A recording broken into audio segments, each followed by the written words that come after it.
नमस्कार बच्चों। हम लोग जो 11th है उसके अंदर जो हमारा चैप्टर नंबर 8 है वहां से शुरू करेंगे। तो जो कोशिका है उसके बारे में आप लोग पढ़ रहे हैं, 6 में भी पढ़ा होगा, 8 जो साइंस है उसके अंदर भी पढ़ा होगा और 9th के अंदर भी इसका काफी आप लोगों ने पोर्शन जो है पढ़ा है ना।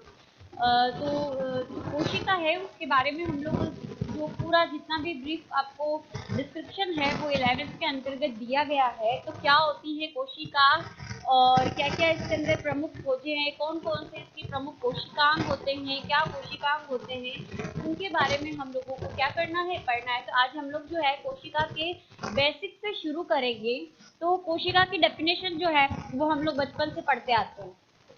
क्या होती है? सजीवों की संरचनात्मक व कार्यात्मक इकाई जो है वो कोशिका कहलाती है। लाइक फॉर एग्जाम्पल आप एक दीवार लेते हो तो वो कई छोटी छोटी छोटी छोटी ईंटों से मिलकर क्या है, बनी हुई होती है। ठीक है, यानी जो दीवार है उसकी संरचना का निर्माण कौन कर रहा है? ईंट।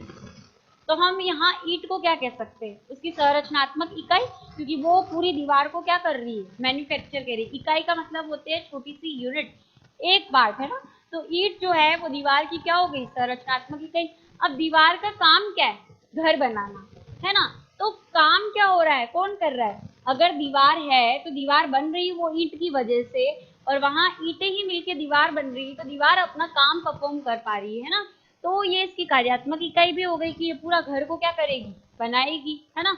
तो सेम उसी तरीके से जो मनुष्य होता है, जितने भी लिविंग बींग्स होते हैं, नॉट इवन मनुष्य, जितने भी सजीव होते हैं, उनकी संरचना यानी हमारा जो शरीर है वो छोटी छोटी इकाइयों से मिलकर बना, उस इकाई को हम क्या कहेंगे, कोशिका। और जितने भी जो काम होते हैं हमारे शरीर के, वो कोशिकाओं के द्वारा ही क्या किए जाते हैं, परफॉर्म किए जाते हैं। तो इन्हें हम कार्यात्मक इकाई के नाम से भी बोल सकते हैं। इसीलिए जो हमारी कोशिका होती है उसे हम मानव शरीर की संरचनात्मक या कार्यात्मक इकाई कहते हैं। नॉट इवन मानव, हम अगर डेफिनेशन लेंगे तो हम सजीव लिखेंगे। क्यों? क्योंकि प्लांट की भी जो पादप होते हैं उनकी भी संरचनात्मक और कार्यात्मक इकाई क्या होती है, कोशिका ही होती है। तो सभी सजीवों की संरचनात्मक और कार्यात्मक इकाई जो होती है वो कोशिका कहलाती है। समझ आई बात? अब उसके बाद आता है जीव विज्ञान की वह शाखा जिसके अंदर सिर्फ हम कोशिकाओं के बारे में पढ़ते हैं, उसे हम कोशिका विज्ञान कहते हैं। अलग से एक ब्रांच होती है, आप एमएससी में जाके सिर्फ कोशिकाओं के बारे में पढ़ सकते हैं। आपके एमएससी के सेकंड ईयर, 2 साल की एमएससी होती है, उसके अंदर जो सेकंड ईयर होती है उसके अंदर आपको अपना एक स्पेसिफिक सब्जेक्ट लेना होता है। तो सेल बायो भी एक अलग से पढ़ाया जाता है सब्जेक्ट। तो कोशिका विज्ञान या सेल बायोलॉजी के नाम से जाना जाता है। तो जीव विज्ञान की वह शाखा जिसके अंतर्गत हम कोशिकाओं के बारे में अध्ययन करते हैं वो क्या कहलाती है, वो शाखा जीव विज्ञान की कोशिका विज्ञान या सेल बायोलॉजी कहलाती है। ठीक।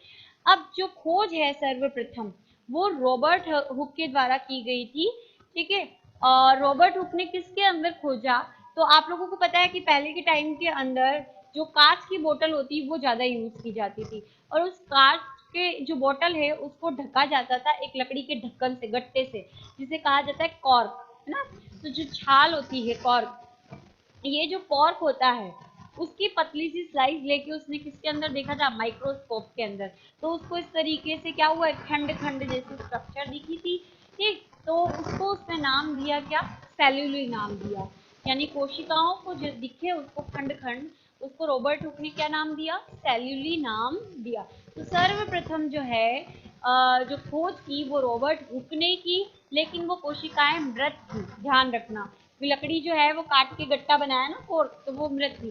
लेकिन जो जीवित कोशिका सबसे पहले देखी वो एंटोनी वॉन ल्यूवेनहॉक ने देखी, जो कि एक जीवाणु कोशिका थी। बात समझ में आ गई? उसके बाद जो आता है एक कोशिका सिद्धांत, मतलब कुछ कोशिका के बारे में। अब कोशिका विज्ञान, कोशिका की जब खोज कर ली गई है ना, तो कोशिका विज्ञान की एक नई जो नींव है वो रखी गई। तो जो अलग अलग साइंटिस्ट थे उनका इंटरेस्ट बढ़ा कोशिका के अंदर क्या होता है क्या नहीं होता है। तो उसी आधार पर जो साइंटिस्ट थे जिनका नाम था स्लाइडेन और स्वान, है ना, ये दो थे। स्वान जो थे वो जंतु वैज्ञानिक थे, मतलब जंतुओं के बारे में अध्ययन करते थे, और स्लाइडेन जो थे वो क्या थे, पादपों के बारे में पढ़ते थे, वनस्पति वैज्ञानिक थे। तो इन दोनों ने कोशिका के बारे में कुछ अपने मत दिए, यानी कुछ कुछ कुछ कुछ पॉइंट्स दिए कोशिका के बारे में, है ना। तो उस पॉइंट्स को कंबाइंडली कहा गया कोशिका सिद्धांत।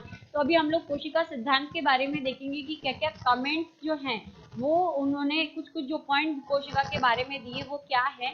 तो कोशिका सिद्धांत अब हम लोग पढ़ेंगे।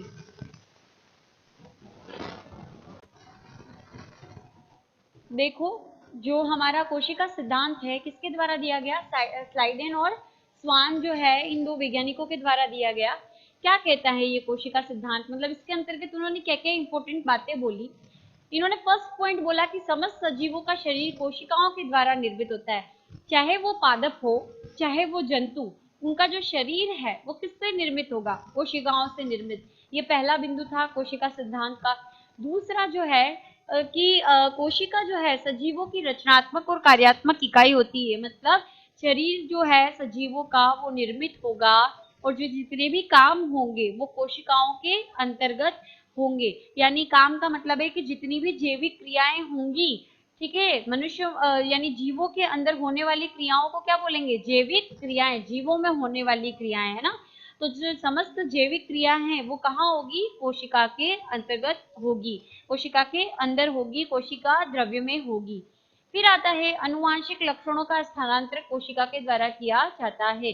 यानी जो लक्षण, अनुवांशिक लक्षण किनको कहते हैं बेटा, 10th के अंदर हम लोगों ने पढ़ा है मेंडल वाले चैप्टर में, कि वो लक्षण जो एक पीढ़ी यानी जो पेरेंट्स होते हैं उनसे नेक्स्ट पीढ़ी में यानी संतति को क्या होते हैं, स्थानांतरित होते हैं, वो क्या कहलाते हैं, अनुवांशिक लक्षण कहलाते हैं। जब ऐसे लक्षण जो एक पीढ़ी से दूसरी पीढ़ी में क्या होते जाते हैं, ट्रांसफर होते जाते हैं, उन्हें हम क्या कहेंगे, अनुवांशिक लक्षण। तो अनुवांशिक लक्षणों का जो स्थानांतरण है वो भी किसके माध्यम से किया जाता है, स्थानांतरण जो है वो कोशिका के माध्यम से किया जाता है। ये मेन पॉइंट जो थे वो स्लाइडेन और स्वान ने अपने कोशिका सिद्धांत के अंतर्गत बताए थे। ठीक है, अब जब उन्होंने ये अपना कोशिका सिद्धांत दिया तो कुछ वैज्ञानिकों ने उनसे क्वेश्चन पूछा कि चलो ठीक है, हम मानते हैं कि कोशिका ये सब करती है, लेकिन अब हमें ये बताइए कि कोशिका आती कहाँ से। ठीक है, तो इसका कोई आंसर उनके पास नहीं था। तो इसी को कुछ आगे चलकर एक जो है वैज्ञानिक थे जिनका नाम था रुडोल्फ विर्चोव, ठीक, और उनकी सहायता की थी नेगेली ने। तो ये दो जो वैज्ञानिक है उन्होंने मिलकर इसी कोशिका के सिद्धांत के जो 4 पॉइंट थे उसके साथ एक पॉइंट और ऐड किया, जिसमें उन्होंने लिखा कि जो कोशिका है, नई कोशिका का जो निर्माण होता है, नई कोशिकाओं का निर्माण जो है वो बढ़ती जो कोशिका होती है या पहले से उपस्थित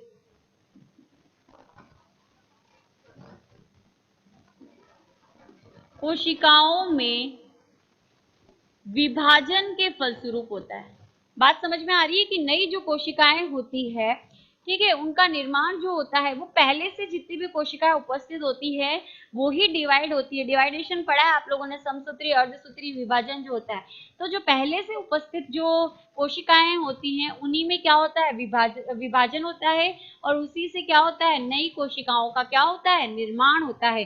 तो जब उन्होंने इन 3-4 पॉइंट के साथ ये 5वां पॉइंट ऐड कर दिया, किसने, रुडोल्फ विर्चोव और नेगेली ने, तो ये कोशिका सिद्धांत फिर क्या कहलाया, आधुनिक कोशिका सिद्धांत कहलाया। समझ में आ गया। तो ये हमारा कोशिका सिद्धांत जो है वो कंप्लीट होता है। अब हम लोग देखेंगे कोशिकाओं के प्रकार, देखेंगे कि प्रोकैरियोटिक कोशिका जो होती है वो क्या होती है, यूकैरियोटिक कोशिका होती है वो, और प्रोकैरियोटिक यूकैरियोटिक में अंतर क्या होते हैं, प्लस पादप और जंतु कोशिका के अंतर जो अंदर अंतर होता है वो कौन कौन सा अंतर जो है वो पाया जाता है, तो वो हम लोग देखने वाले हैं।